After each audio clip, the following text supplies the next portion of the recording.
Order order തുടങ്ങാം. ബഹുമാനപ്പെട്ട കോടതി, എന്റെ കക്ഷിയായ ലത കഴിഞ്ഞ ആഴ്ച നടന്ന പഞ്ചായത്ത് ഗ്രാമോത്സവത്തിൽ മികച്ച രീതിയിൽ ഡാൻസിന് പ്രകടനം കാഴ്ചവെച്ചു.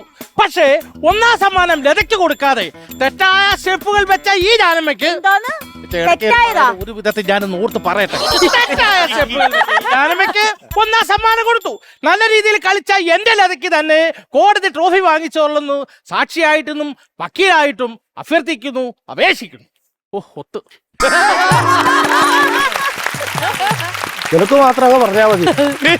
പുള്ളി മിണ്ടുന്നില്ല. പിന്നെ എന്റെ വായി പഴം തിരിയിരിക്കുവാണോ? പുള്ളിയുടെ വാദം പുള്ളി പറയണ്ടേ? എന്റെ വാദം ഞാൻ പറഞ്ഞു. ആണ്ടേ ഓർത്ത് നോക്കി. Brazil? No Brazil, I am Argentina. സാറ് ബ്രസീൽ എന്നല്ലേ പറഞ്ഞേ? ഞാൻ അർജന്റീനയാ. ആണ്ടേ സാറ് വിഷമിക്കണ്ട സാറേ, ഞാനും ബ്രസീലാ. എന്തിന്?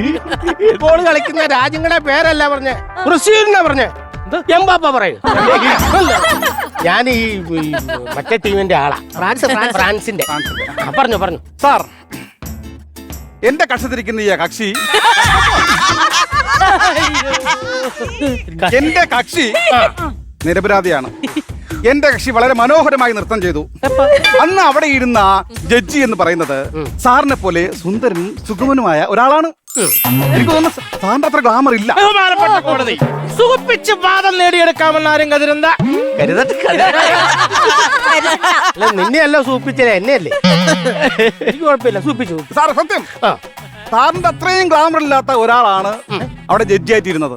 അദ്ദേഹമാണ് ഒന്നാം സമ്മാനം കൊടുത്തത്. അതുകൊണ്ട് എന്റെ കക്ഷി നിരപരാധിയാണ്.